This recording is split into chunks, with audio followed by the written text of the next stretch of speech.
आदरणीय प्रधानमंत्री जी, उत्तर प्रदेश के आदरणीय मुख्यमंत्री जी, आदरणीय राज्यपाल महोदया, देश के आज विद्यमान सभी पंथ संप्रदायों का प्रतिनिधित्व करने वाले हमारे संत ऋषि आचार्य गण और समाज के सब स्तरों का प्रतिनिधित्व करने वाले निमंत्रित महानुभाव, आज का आनंद शब्दों में वर्णनातीत है और उसके वर्णन करने का प्रयास इसके पहले के वक्तव्यों में अच्छा हो गया है। ये भी बता दिया गया है और हम जानते भी हैं कि आज अयोध्या में रामलला के साथ भारत का स्व लौट के आया है।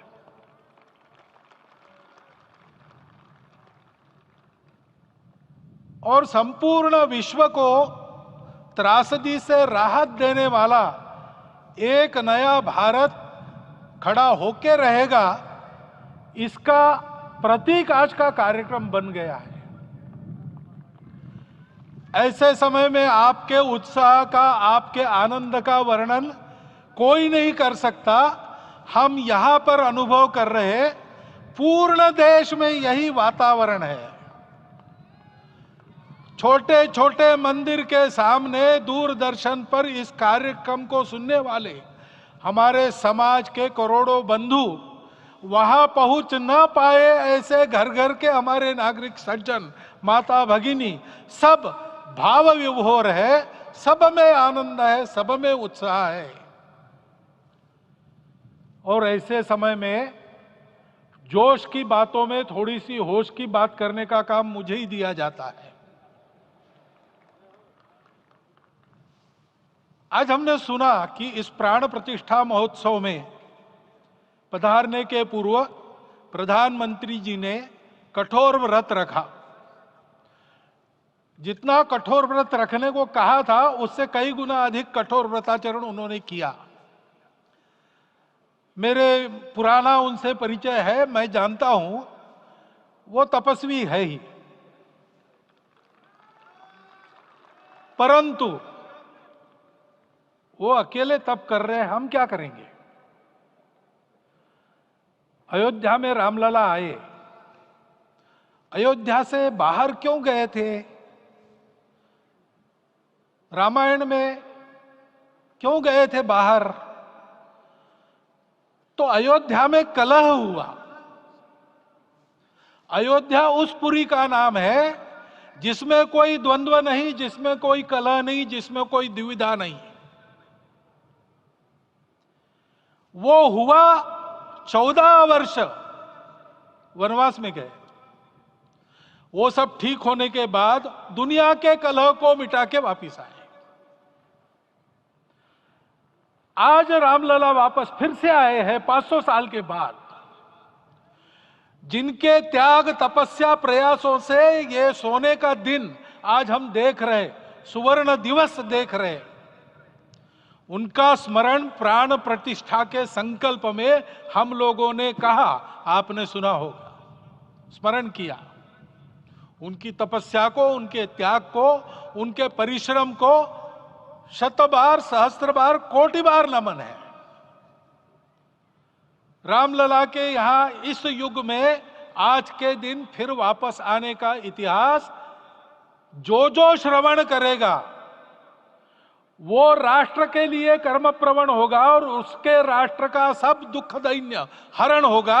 ऐसे ही इस इतिहास का सामर्थ्य है। परंतु उसमें हमारे लिए कर्तव्य का आदेश भी है।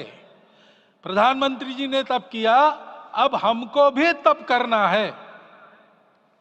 राम राज्य आने वाला है, वो कैसा था?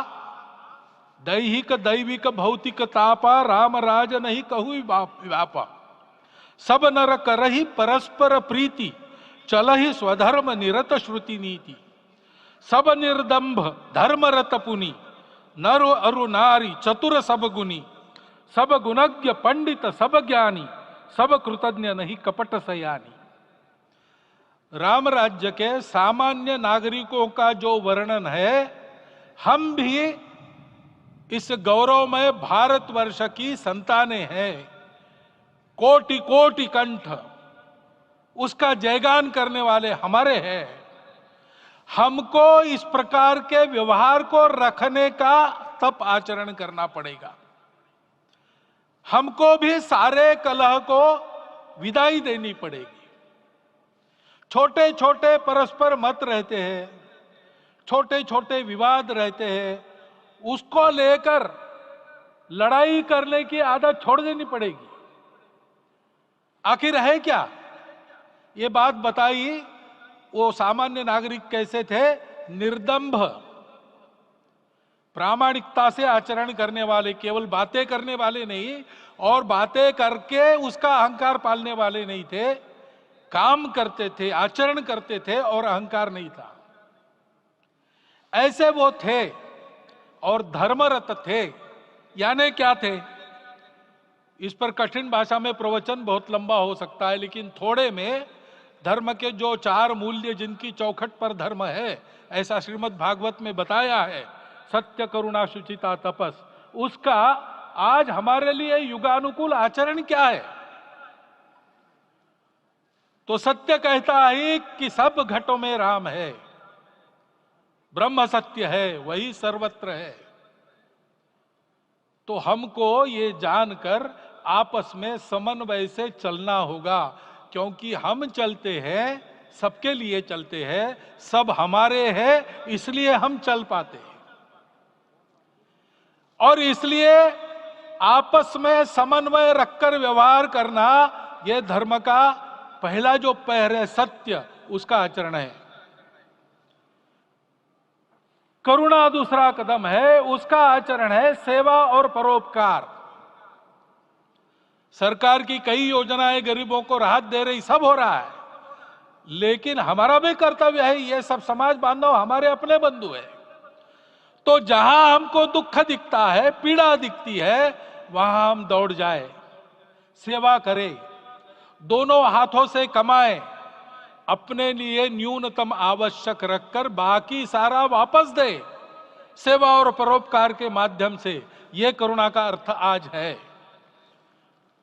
शुचिता पर चलना है, यानी पवित्रता होनी चाहिए। पवित्रता के लिए संयम चाहिए,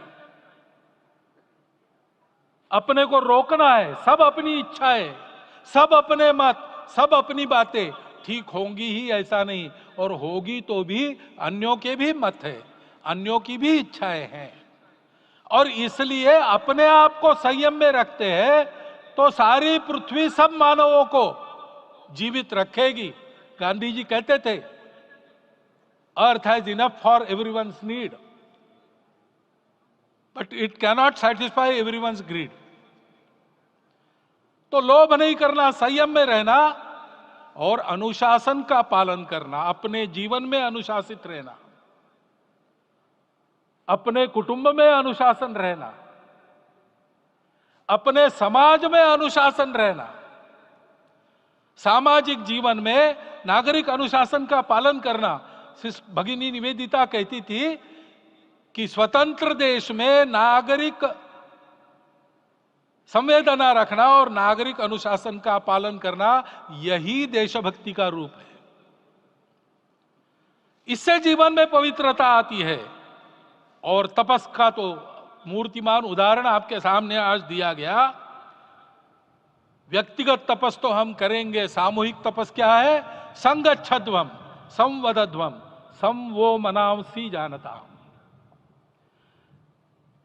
हम साथ चलेंगे, बोलेंगे आपस में, उसमें से एक सहमति का संवाद निकालेंगे, एक ही भाषा बोलेंगे, वो वाणी मन वचन कर्म समन्वित होगा और मिलके चलेंगे, अपने देश को विश्वगुरु बनाएंगे। ये तपस हम सबको करना है। 500 वर्षों तक अनेक पीढ़ियों ने लगकर परिश्रम करके, प्राणों का बलिदान देके, खून पसीना बहाकर आज ये आनंद का दिन सारे राष्ट्र को उपलब्ध करा दिया। उन सब के प्रति हमारे मन में कृतज्ञता है। मैं यहां बैठता हूं तो मेरे मन में विचार आता है कि मुझे बिठाया, मैंने क्या किया। वो तो जो उन्होंने किया उसका प्रतिनिधि भी मुझे बनाया गया है। उस प्रतिनिधि के नाते मैं ये अवदान स्वीकार करता हूं और उन्हीं को अर्पण करता हूं। परंतु उनका ये व्रत हमको आगे लेके जाना है। जिस धर्म स्थापना विश्व में करने के लिए राम का अवतार हुआ था, उस धर्म स्थापना को अनुकूल स्थिति अपने आचरण में अपने देश में उत्पन्न करना, यह अपना कर्तव्य बनता है। रामलला आए हैं हमारे मन को आह्लादित करने के लिए, उत्साही करने के लिए, प्रेरणा देने के लिए, साथ साथ इस कर्तव्य की याद दिलाकर उसमें कृति प्रवण करने के लिए आए हैं। उनका आदेश सर पे लेके हम यहां से जाए। सब लोग तो यहां आ नहीं सके, लेकिन वो सुन रहे, देख रहे। अभी इसी क्षण से इस व्रत का पालन हम करेंगे तो मंदिर निर्माण पूरे होते होते